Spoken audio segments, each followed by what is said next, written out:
Let's start tonight's episode with NC State. The Wolfpack kick us off.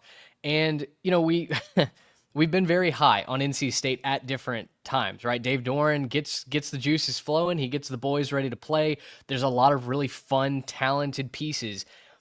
And it felt like last year was their window, man. Grayson McCall comes in. You feel like you've got a lot of veterans out wide. The defense feels good. The pass rush is good.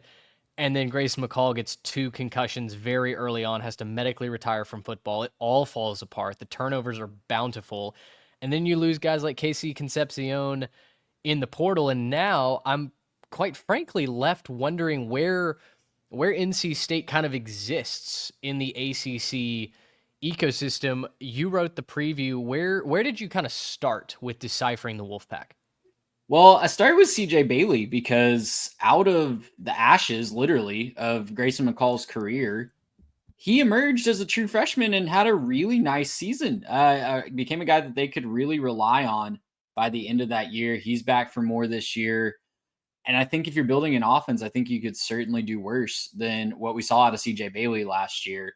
Don't know if he's necessarily ready to be the dynamic game breaking quarterback that gets NC State into championship contention like we thought we'd seen in the past with Grayson McCall, with guys like Devin Leary, several other guys throughout the years that we've really banked on. But he's going to be serviceable, and I think he's going to take the next step towards maybe getting there for a junior year if he sticks around with the Wolfpack. Little worried about his talent around him. They're young at running back. Hollywood Smothers had a nice freshman year with 6.4 yards per carry. DeAndre Desmer is a guy that they're really excited about. Dessner, excuse me, is a guy that they're really excited about. He's a redshirt freshman that's coming in. Really talented kid coming out of high school that they're excited about. Justin Jolly was kind of the best player on that side of the ball last year, at least from a skill position standpoint. The tight end, he was their leading receiver. He's back this year. They've got Noah Rogers back this season as well. He was a former top 40 recruit that went to Ohio State. Hasn't really flashed yet at NC State, but the talent's in there somewhere, and I think that they're hoping that he can get it out. And then they've got a young kid, a young speedster, 5'9" guy, redshirt freshman, Jonathan Paler, who got a little bit of action this year, but I think is going to try to fill that Casey Concepcion role, that smaller, shiftier guy that they can kind of move around the formation. So there's some interesting pieces building around CJ Bailey, but they do all have to come together and kind of find some cohesion really quickly for this to be a more successful year this year. Yeah, I've gotten my notes that, Bailey's next step is cutting down on the turnovers, right? 10 interceptions thrown in not a full season of action. And then, yeah, they've got to find who that X factor is going to be. Justin Jolly is great, but very, very rare unless you're like Penn State or Bowling Green when a tight end kind of takes you to championship contention, right? So Noah Rogers, you mentioned, Wesley Grimes comes back as well.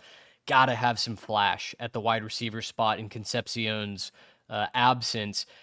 On the defensive side, they've got to improve their pass rush. That was the biggest thing that I noted. It's a very young defense, especially in the secondary. They just had 23 sacks, which is better than some of their conference mates last year in sack production. But still, especially when you've got some new faces, some young faces on that back end on islands, boy, getting to the quarterback is certainly their best friend. One more note on the offense. I wrote it down and forgot to mention. Kurt Roper takes over the offense. Robert and I was kind of unceremoniously fired after a very frustrating year. I don't necessarily know that it was all on him, but that's kind of same song, different verse. We've seen this happen with an eye before. He's had his ups, he's had his downs, and he's obviously no longer a part of the Wolfpack. So over to the defense, pass rush, young secondary. Is there anything that stands out to you positively about that side of the ball? Yeah, they got a couple interesting guys along the D line back, Brandon Cleveland, Trevarley Price. They also brought in Joseph Adedire, I think is how you say his last name, from Texas Tech, guy that was out last year, but he flashed in his first couple of years. Kyan Stone was a force off the edge at Utah State as well. That's a big addition out of the portal. And they've got a really experienced linebacking core. Sean Brown and Caden Fordham, very experienced, very good in stopping the run last year. Really, though, the surprising thing was the defense was just kind of bad across the board last year. It's not something that we're used to seeing from Dave Doran.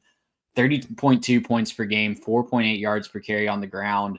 Like you mentioned, only 23 sacks. They really weren't doing good rushing the passer or defending the pass in the back end. So they brought in some guys to try to fix that. I mentioned Stone on the coming off the edge from Utah State. They brought in a couple guys from lower levels, Jamal Johnson from Temple, JJ Johnson from Georgia State, to try to fix the secondary after losing 4 of their 5 starters from last year. But you know my thing, anytime it's lower level guys and not guys that have experience at the Power 5 level, I'm a little concerned about that. So that's the thing I'm watching on that side of the ball. Can those guys step up and play power conference football? We've seen that occasionally in the ACC, and I think the ACC is probably the easiest one to make that jump from the G5 level, but it's certainly something that they've got to fix if they want to find any consistency in the win-loss column this year. Schedule's brutal. No favors done by the scheduling committee this year. They have to go to Duke. They travel to Notre Dame. They travel to Pitt in back-to-back weeks wrapped around a bye. They host Georgia Tech. They travel to Miami. They host Florida State. They end with North Carolina. And then their first conference game is Virginia. So a lot of teams that have some really good things, some very tough road trips in there. I wrote that I could see anything from 5-7 to 8-4, depending on how this team gels. It's kind of a wide swath of options there. I've been very public that I'm picking East Carolina, for better or for worse, to march in to Carter Finley and win that game in week 1. So, I can get them to a bowl kind of as the floor as long as they win that game. But boy, if they don't, I think we're starting to really worried about where those 6 victories are coming from. Yeah, just one thing, that Virginia game is a non-conference game. So weird scheduling quirk, but they scheduled a home and home because they felt like they weren't playing each other often enough. So they will get to play them as a non-conference game. But yeah, other than that, I think you're spot on. It's really, and this can be said about pretty much everybody that we're going to talk about tonight, it's going to come down to how they perform against other teams in their tier, right? That Virginia game is going to be huge, even though it's not a conference game.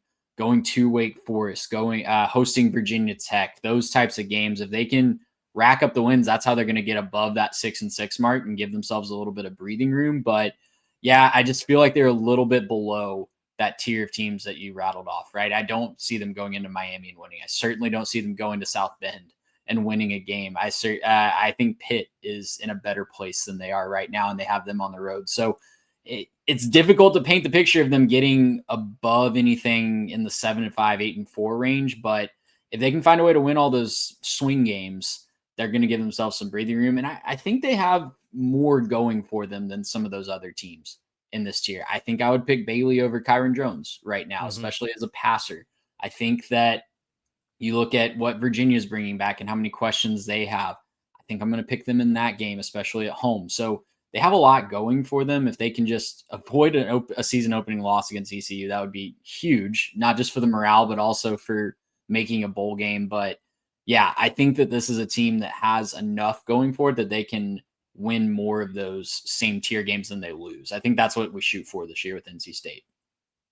Yeah, it felt like they had a lot of momentum coming into last season. It all kind of leaks out of the balloon, and now I want to see them get back to that place. I want to see them rebuild and get to a fun place of consistency. I think the Wolfpack's a fun football brand when they're all clicking.